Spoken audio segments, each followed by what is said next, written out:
किन्नर चुड़ैल। गोरखपुर नाम का एक गांव हुआ करता था।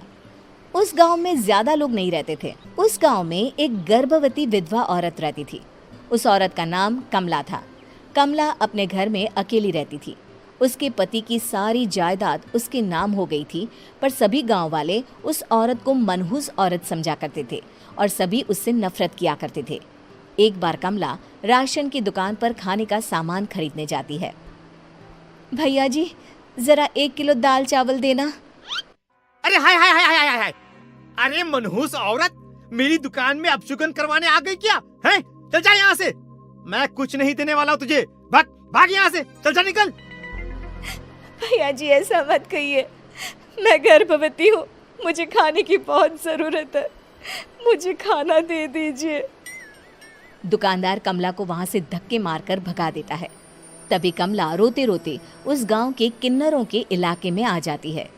गांव वाले किन्नरों को उसी इलाके में रखा करते थे, क्योंकि वो लोग किन्नरों को पसंद नहीं करते थे और उनके इलाके में रहने से मना करते थे। तो किन्नरों ने उसी गांव में अपना एक इलाका बना लिया था।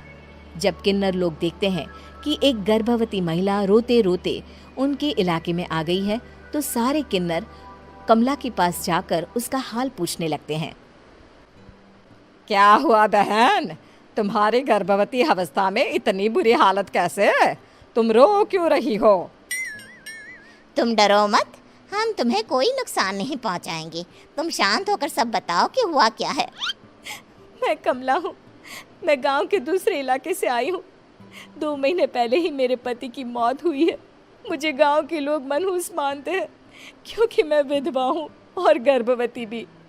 वहाँ के लोग मुझे खाने के लिए कुछ बेचने के लिए भी तैयार नहीं, जिससे मेरा गुजारा नहीं हो रहा था। कोई बात नहीं कमला, हम तुम्हारा ख्याल रखेंगे। किन्नर लोग कमला को एक खाली घर में रहने के लिए जगह दे देते हैं और उसकी देखभाल भी करते हैं।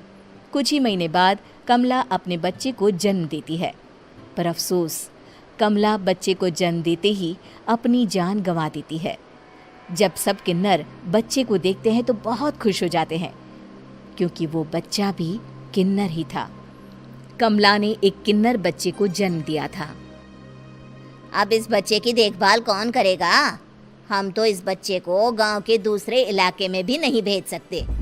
और तो क्या हुआ, इस बच्चे की माँ नहीं रही तो हम इसे पालेंगे। अब ये हमारे इलाके में रहेगा, हमारे साथ रहेगा। फिर वो किन्नर उस किन्नर बच्चे को गोद ले लेते हैं, उसका नामकरण कराते हैं। उस किन्नर बच्चे का नाम शक्ति रखा जाता है। देखते ही देखते शक्ति बड़ी होने लगती है। उसके रंग रूप बहुत सुंदर थे। वो बहुत सुंदर किन्नर दिखती है। एक दिन शक्ति एक किन्नर से पूछती है, माँ जी सुनिए ना, ये गांव के दूसरे इलाके में भी तो लोग रहते हैं, तो हम वहाँ क्यों नहीं जाते?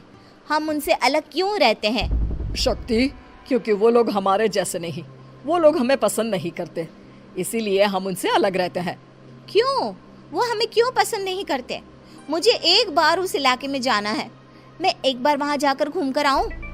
शक्ति, खबरदार, जो तू उस इलाके में कभी भी गई तो अपनी जान नहीं गंवाना चाहती तो उस इलाके में कभी कदम भी नहीं रखेगी, समझी? इतना कहकर वो किन्नर वहाँ से चली जाती है। शक्ति उस किन्नर की बात सुनकर बहुत रोती है। माँ जी, ऐसा कैसे कह सकती हैं? उन्होंने इतनी सी बात के लिए मुझे इतना डांटा। अब तो मैं उस इलाके में ज़रूर जाऊंगी। फिर एक दिन शक्ति गांव के दूसरे इलाके में चुपके से जाती है। ये लोग तो हमारे जैसे ही इंसान हैं, तो ये हमसे नफरत क्यों करते हैं? जब शक्ति उस इलाके में पहुंचती है तो गांव के सारे आदमी उसके रूप से मोहित हो जाते हैं। वो लोग ये अंदाज़ा नहीं लगा पाते कि वो किन्नर है। शक्ति की सुंदरता देखकर सारे गांव वाले उसकी तारीफ करने लगते हैं। तभी गांव का चक्कर लगाने गांव के जमींदार का बेटा हर्ष वहां पहुंचता है। हर्ष भी दिखने में बहुत सुंदर होता है। जब हर्ष ने शक्ति को देखा तो वो भी उससे मोहित हो गया, और जब शक्ति की नज़र हर्ष पर पड़ी तो वो हर्ष को देखकर मोहित हो गई। आपको पहले कभी इस गांव में देखा नहीं। इस गांव में आप नए हैं क्या? जी नहीं, वो मैं बस। तभी शक्ति बोलते बोलते रुक जाती है और मन में सोचने लगती है, अगर मैंने इनको बता दिया कि मैं दूसरे इलाके से आई हूँ तो वो समझ जाएंगे कि मैं किन्नर हूँ, इसलिए मुझे इनसे झूठ ही बोलना पड़ेगा। शक्ति हर्ष को कहती है, जी हाँ, मैं इस गांव में नई आई हूँ, यहाँ अकेली रहती हूँ। वैसे आप कौन है? आप भी इसी गांव में रहते हैं? जी हाँ, मैं इस गांव के जमींदार का बेटा हूँ।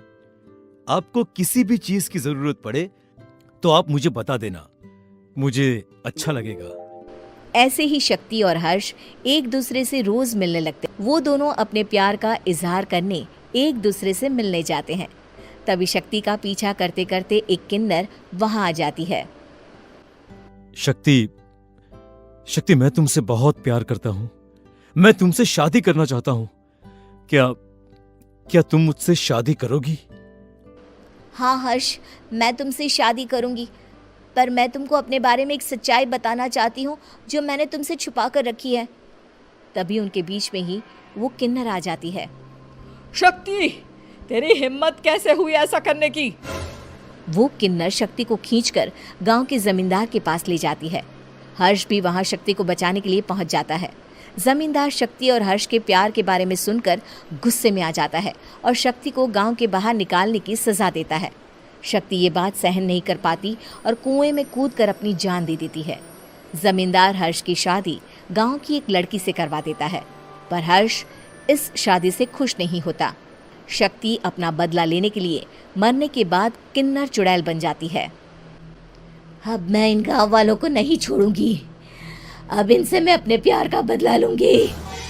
किन्नर चुड़ैल गांव वालों को परेशान करना शुरू कर देती है। एक बार वो रात को गांव के खेतों में पहुंच जाती है और वहां आग लगा देती है। सारी फसल जल के राख हो जाती है। जब एक आदमी रात को उठकर देखता है कि खेत में आग लग गई है तो वो वहां पहुंच जाता है। वो देखता है कि खेतों के बीचों बीच एक किन्नर चुड़ैल खड़ी है और वहां खड़े होकर ताली बजा रही है। गांव वाला किन्नर चुड़ैल को देखकर बेहोश हो जाता है। जब सुबह उस आदमी को होश आता है तो वो सीधा जमींदार के पास जाता है। अरे जमींदार साहब, अरे वो किन्नर चुड़ैल ने मेरी सारी फसल जला दी। अब मैं क्या करूंगा? क्या होगा मेरा? जमींदार चुड़ैल किन्नर का नाम सुनते ही सब कुछ समझ जाता है। अब वो बहुत डर जाता है। उसी रात को जब जमींदार डर के मारे अपने कमरे में सो नहीं पाता, तभी वहां अचानक से किन्नर चुड़ैल आ जाती है। किन्नर चुड़ैल जोर जोर से जमींदार के आगे खड़ी होकर हंसने लगती है और ताली बजाने लगती है। जमींदार उस डरावनी किन्नर चुड़ैल को देखकर बहुत डर जाता है। तूने मेरे साथ बहुत बुरा किया, अब मैं तुझे जान से मार दूंगी। नहीं नहीं नहीं नहीं नहीं, मुझे माफ कर दो, मुझे मत मारो। मैं कभी ऐसा दोबारा नहीं करूंगा। अब तुम जो बोलोगी वही मैं करूंगा। ठीक है, मैं चाहती हूँ कि किन्नर इलाका गांव के इलाके से जुड़े और गांव का कोई भी आदमी किन्नर समाज से द्वेष ना करे, उससे नफरत ना करे, नहीं तो मैं सारे गांव को मार दूंगी। और तुम गांव में एक नया कानून बनाओ कि अगर किसी ने भी किन्नर समाज को हानि पहुंचाने की कोशिश भी करी या इनसे भेदभाव करने की भी कोशिश करी तो उनको कड़ी से कड़ी सजा मिलेगी। हाँ हाँ हाँ हाँ, मैं ऐसा ही करूंगा। तुम जो बोलोगी वो मैं करूंगा, पर मुझे जाने दो प्लीज। तब वो किन्नर चुड़ैल वहां से चली जाती है। गांव का जमींदार किन्नर चुड़ैल का कहा मानते हुए दोनों इलाकों को एक कर देता है और नया कानून भी लागू कर देता है। तब से वहां किन्नर समाज और बाकी गांव वाले शांतिपूर्वक रहने लगते हैं।